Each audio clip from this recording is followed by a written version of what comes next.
Have you ever woken up one morning to complete silence? No messages, no calls, no clear plan for the day, and felt your chest hollow out? That kind of stillness where every noise in your head suddenly echoes loud and sharp. Old regrets, mistakes you thought were buried, questions you've never dared to face. What am I even living for?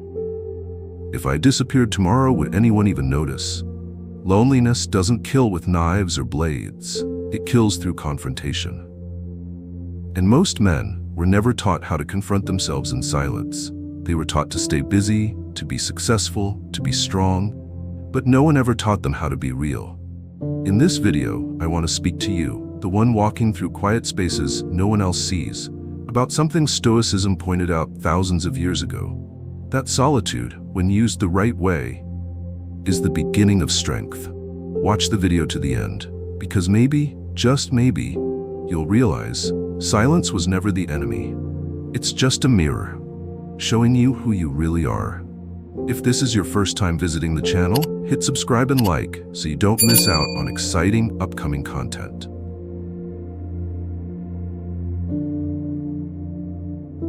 There are mornings you wake up and no one calls, no messages, no one asking if you've eaten, just cold light bleeding through the window, and a hollow feeling wrapping around your entire body. There's no argument, no noise, but the weight in your chest makes it hard to breathe. That's not peace, that's something else. It's a strange kind of void, where there's nothing left to distract you, no voices to hide behind. It's like a giant mirror, reflecting with brutal clarity exactly who you've become. No masks, no roles, no one left to blame, and in that very moment, everything becomes painfully clear. You've changed. You've drifted from the things that once made you feel alive. What did you used to dream about? What's left of that now? Who actually needs you? And are you really living or just surviving? That's why men fear silence. Not because it's calm, but because it's too real. Being alone doesn't always mean being lonely. What destroys a man isn't the absence of others, it's the overwhelming presence of everything he tried to bury. When there's no one to talk to, no one to impress, no one to blame, the only voice left is the one inside, and it's the voice he's avoided for years. In that drawn-out silence, old faces start to show up. The father you never got to say sorry to, the voice of the child you haven't seen since the custody battle, the look in her eyes, disappointed, before she walked away for good. Every memory, every moment you should have done differently, comes back like a slow-motion reel, replaying every screw-up you thought you buried. And the more you try not to think about it, the louder it gets. No one else hears it, but it loops over and over. This isn't just loneliness, it's a trial. And the man on trial isn't who you are today, it's who you've been your entire life. What makes that emptiness terrifying isn't that no one's around, but that it's filled with all the things you don't want to face. But no matter how long you run, silence doesn't quit. We were taught to work hard, to always move forward, level up, never stop. But no one ever told men that being busy can also be a form of running. Running from truth, from emotion, from yourself.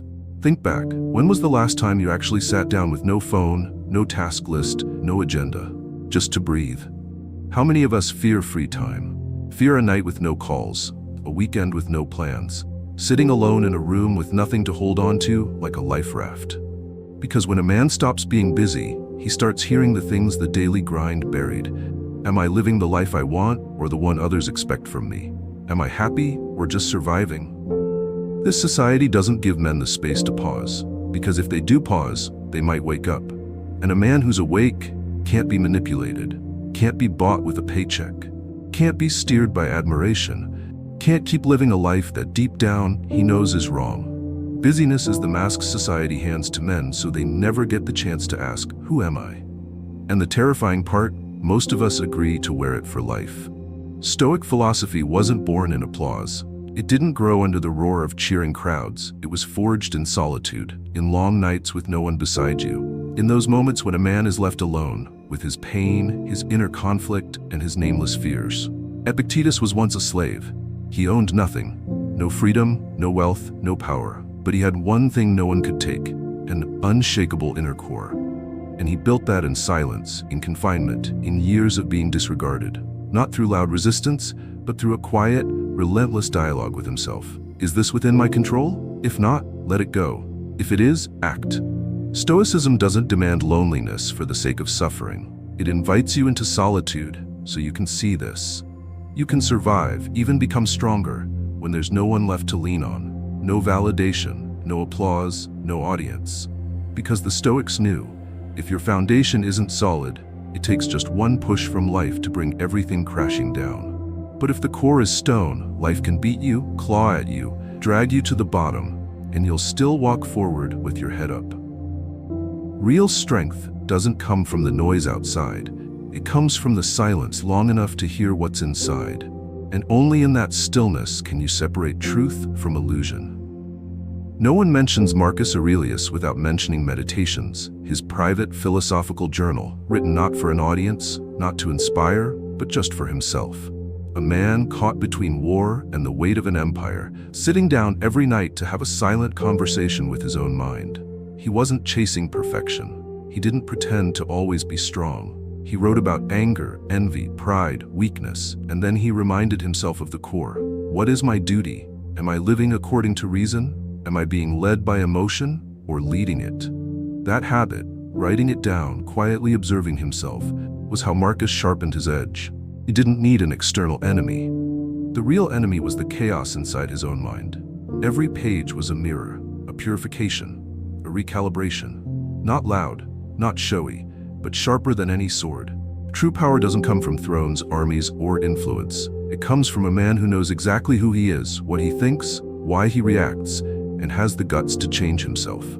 Marcus Aurelius teaches us, the strongest man is not the one who has the most, but the one still enough to face himself each day, without running from what he sees. In a world built to distract us, silence is the last place we can return to and rebuild from the inside out.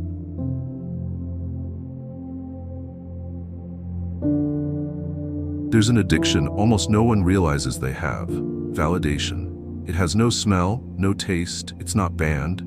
No one gets arrested for it. But once it hooks you, it's damn hard to break free. And men, especially those who've been broken, who've lost, who've been left behind, are the most vulnerable. From the time we're kids, we're taught, if you want to be loved, you better behave. If you want dad's attention, you better be impressive. If you want to be called a real man, you better earn, carry the weight, tough it out. Slowly, every action, every choice a man makes, carries with it a quiet, desperate question. Do they think I'm enough yet? That's when you stop living for yourself. You start living like a shadow, only moving when someone claps. You begin curating an image, dressing the way people like, speaking carefully so no one's offended, taking jobs you don't love because they come with status, dating people you're not aligned with because being alone is scarier. You become an accidental actor in your own damn life. Validation, when it shows up, feels like a drug high. One compliment, one shared video, one admiring glance, and suddenly a man feels like he matters again.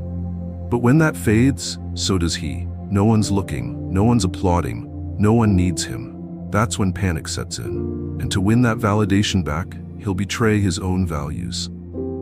That's the silent tragedy of many successful men. Spotlights on the outside, silence on the inside. Stoic philosophy makes one thing brutally clear. If your self-worth depends on other people's feelings, you've made yourself a slave. As long as you live for approval, you'll be controlled by others, and you'll lose control over your own life. You only start to truly exist when you can live without applause, without nods of approval, without anyone needing to get you.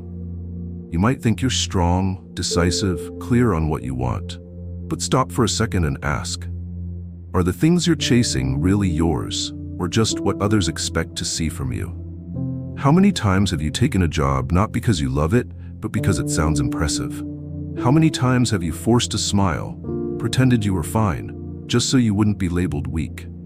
We don't live in a society of truth. We live in a society of gazes. Every action judged, every decision branded. And for men, that pressure doubles. You have to prove your toughness, your success, your earning power, your emotional control, your dominance. And the moment you don't, you're labeled failure, useless. No one has to say it out loud. Their eyes say it all. And in those eyes, you get the message. You're not allowed to be real. And then you start playing a role. The role of the perfect man, the kind man, the strong Stoic man. But the more you act, the more it drains you, because your real identity is no longer being nurtured. It's collecting dust beneath layers of performance. Over time, you forget what you used to love, what you used to dream about. Every day you wake up, not to live, but to get through today's role. Stoicism calls this the tragedy of living outside yourself, when your life is no longer guided by your inner reason, but dictated by the gaze of others. Epictetus once said, "If you want to live a meaningful life, stop trying to please everyone." Because when you live to please others, you're forced to constantly reshape yourself to fit their standards, and those standards are never stable. Only when you dare to step out of the public eye, when you live without needing approval, when you do what aligns with your values, regardless of applause, that's when your true self begins to emerge again. And at that moment, you're no longer someone else's shadow. You become a complete, distinct, irreplaceable version of you. In an age where everyone is obsessed with being seen, remembered, validated, Stoic philosophy teaches the exact opposite. Live as if a god is watching your every move, even if no one else sees a thing. That god, what the Stoics called the eye of Zeus, doesn't judge you by your fame or what you flaunt. He judges you by how you act in private. When no one's watching, no spotlight, no audience, no applause. Epictetus once asked his students, "If you knew Zeus was watching, would you still do what's wrong?" That's not just a moral question, it's a test of your inner strength. Because most people act good not out of virtue, but out of fear. Fear of being exposed, fear of being judged. But the Stoics were different. They chose to act rightly even when no one would ever know. Because what they valued wasn't reputation, it was integrity. In real life, that's the man who doesn't make a show of loyalty, but keeps his word even when no one checks. That's the man who does what's right, even when no one expects him to. That's the man who doesn't use silence as permission to cut corners, but sees it as an opportunity to forge a backbone that doesn't bend to public opinion. That's the deepest form of independence, when your actions aren't pulled by the outside world, but led by the principles inside you. And this is where the line is drawn, between the man who pretends and the man who is. The first lives on the approval of the crowd. He needs to be seen, praised, validated, told you're right. The second doesn't. He only needs to know, was my action just? Does it align with the values I've chosen to live by? Is it worthy of my own respect? Living under the eye of Zeus means living with absolute honesty to your conscience. And once a man masters that, he no longer flinches when misunderstood, no longer rushes when dismissed, no longer breaks under isolation, because he knows he's living right, even if the entire world never sees it. And that quiet certainty is what terrifies the pretender most. There's a kind of freedom few ever reach. Not financial freedom, not the freedom to go wherever or say whatever, but the freedom to do what's right without needing to be praised for it. It's when you no longer live by the crowd's approval. It's when you can make the hard call and need no applause, no nod, no one saying, "That was brave." This isn't just a video. This is the reminder you needed today. Hit subscribe and like if you want someone in your corner pushing you to live by your real values. Most men fall into this trap at some point. They only do the right thing when someone's watching, when someone will recognize it. They only turn down what's wrong if they know they'll be praised for their morality. They live as if performing in a play called The Good Man. And the audience is the real goal. But what happens when the audience leaves? When there's no applause? When no one's watching? That's when the truth comes out. You're either a man of principle or a man of convenience. Stoicism doesn't teach you to live for recognition. It teaches you to live in a way that lets you look yourself in the eye without shame. Marcus Aurelius wrote, "The reward for a good deed is having done it, not praise, not reputation. Just that deep, quiet sense, I did the right thing. That's enough." True freedom begins when you're no longer manipulated by the expectations of others. When you turn down a shady business deal, not to post about it for praise, but simply because it's wrong. When you apologize to your ex, not to broadcast your growth, but because it's overdue. When you do something right, knowing no one will see it, no one will thank you, and you do it anyway, because it needs to be done. That is freedom. Because only when you can do the right thing without needing a reward do you truly live as a free man. Not a puppet of public opinion, not a product of praise, not a shadow of what society expects. You are yourself, clear, steady, unshakable. And a man like that doesn't need applause to command respect. He walks into a room and people go quiet, not because he asked for attention, but because he doesn't. It's a strange paradox. The man trying hard to be admired often feels the most fake. But the one who lives quietly, never trying to win people over, never needing applause, is often the one people admire the most. Because real presence doesn't come from image. It comes from depth, not from what you show, but from what you keep to yourself. There are men who never talk about morality, never boast about being a good person. But when someone's in trouble, they show up. When help is needed, they give it. No theatrics. No need for credit. They don't post pictures of their charity. They don't live stream their sob stories. They don't need anyone to say, "You're a good man," because for them, living rightly is already enough. The Stoics called this hidden virtue, ethics that need no spotlight. Epictetus once said, "If you're doing the right thing but still hoping for praise, then you're doing it for others, not for the rightness of the act." And an act done for ego is never clean enough to strengthen you. In fact, it weakens you. It makes you dependent. You start living for applause. If someone praises you today, you're up. If they criticize you tomorrow, you spiral. But the man who doesn't need praise cannot be shaken by criticism. He doesn't care what the crowd thinks. He doesn't need the world to tell him he's right. Because he's already built his own inner code, a personal compass that doesn't bend. He knows what's wrong and doesn't do it. He knows what's right and does it even if no one ever knows. And that quiet strength, that's where the stone-like presence comes from.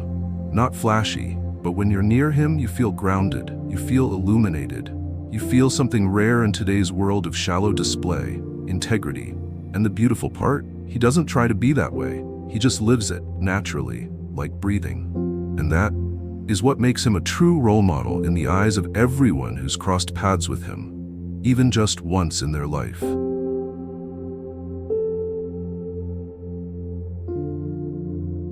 When people talk about loneliness, most picture a cold room, an empty table, an evening without a call, without anyone needing them.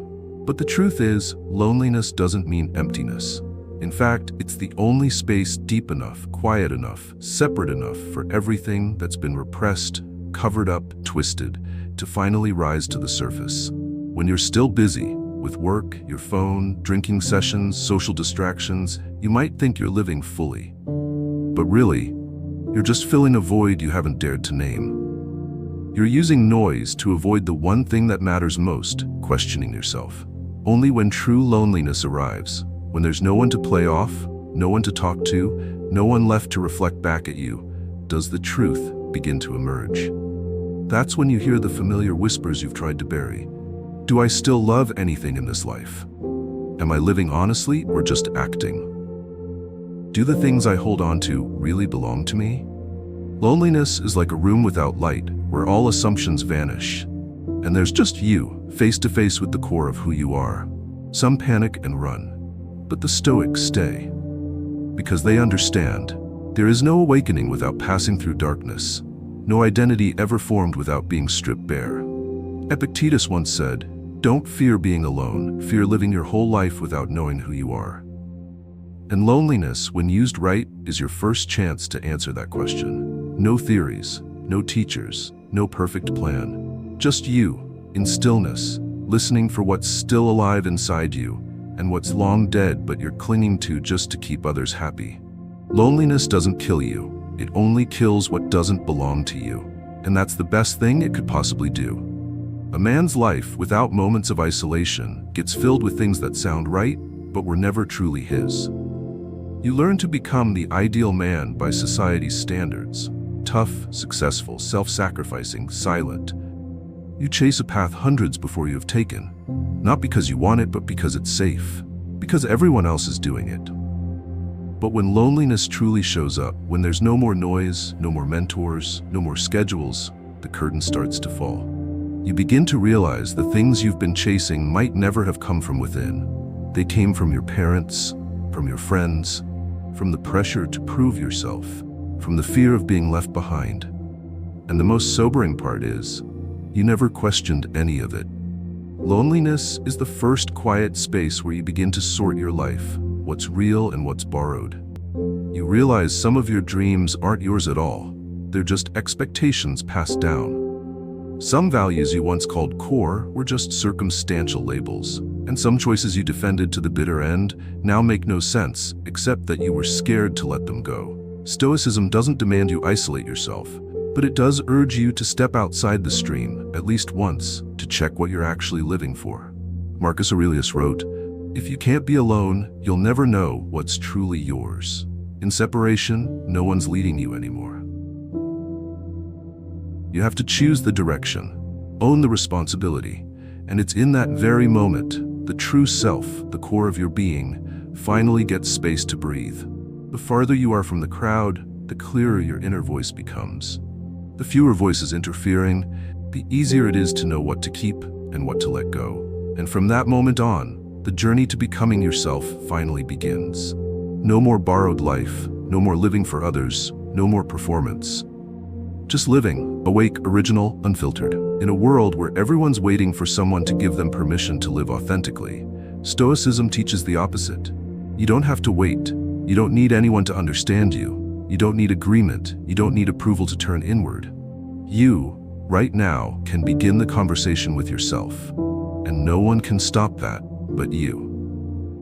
A man's inner world is deep, sometimes chaotic, sometimes dark, but it's the only place where the real self lives. The problem is, most men are taught how to master the outside world, but no one teaches them how to go inward. They know how to close deals, lead teams, build strategies, but not how to sit down and ask a simple question. Am I really okay? Stoicism doesn't tell you to solve everything overnight.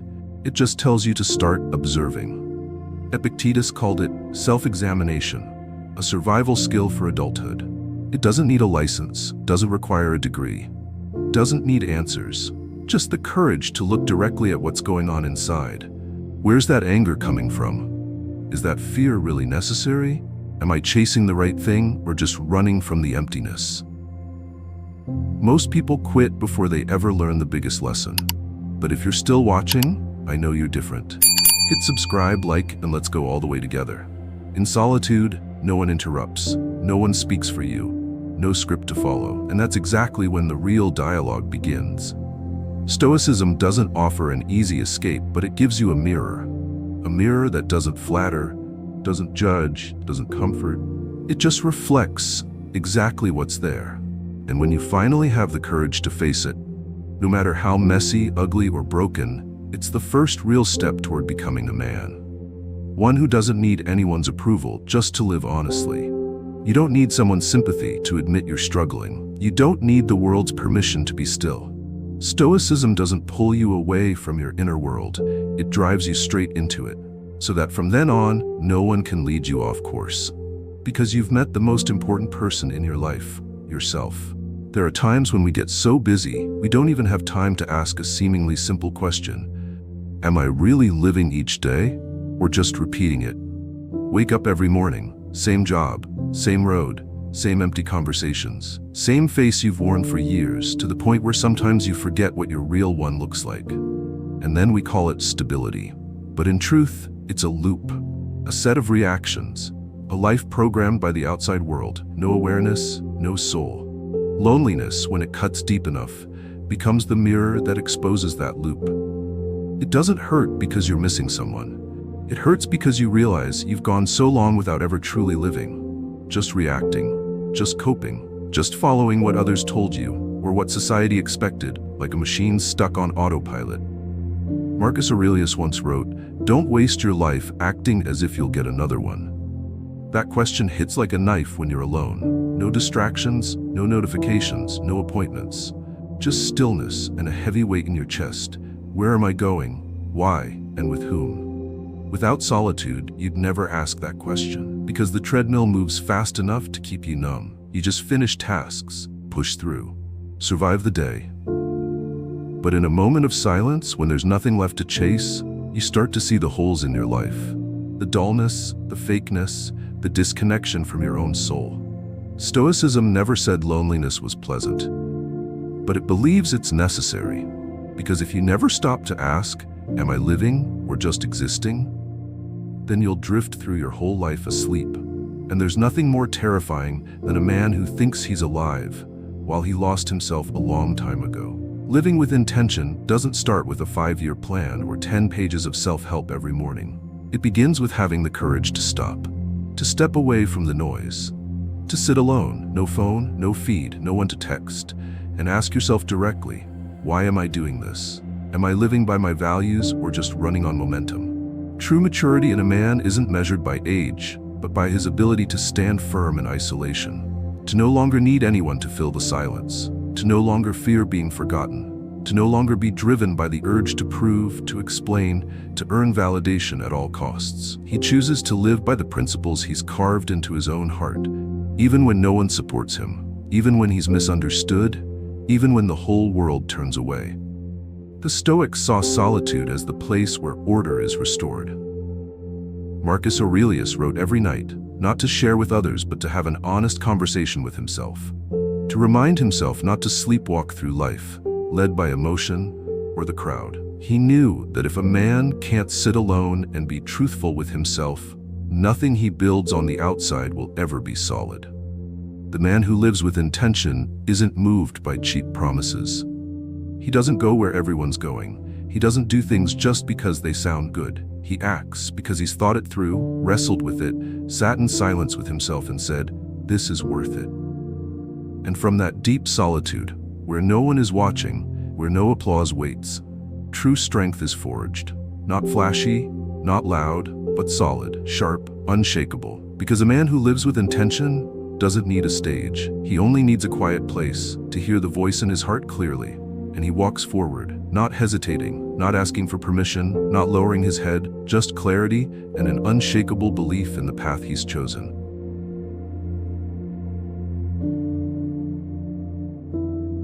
A strong man isn't the one who always has someone by his side. He isn't the one constantly praised, admired, or named every time success shows up. True strength is when you can sit in a room no one's calling, walk through days no one's waiting for you, and still live by your principles. No rush, no need to explain, no need to prove a damn thing. A man like that, he chooses solitude not because he wasn't chosen, but because he understands. Only in stillness does the true self reveal itself. He doesn't chase the spotlight, he doesn't need an audience, because he's already met the most important person, himself. Marcus Aurelius once wrote, "Stand upright, not because someone told you to, but because it's your nature." And the man who knows how to stand tall in silence is the one who can walk through the storms of life without wavering. No one built that fortress for him. He built it himself, brick by brick, in solitude. And that is the most valuable freedom a man can ever earn. Thank you for being here. If you found this video helpful, subscribe, turn on notifications, and like this video. Don't forget to leave a comment so we can spread positivity together.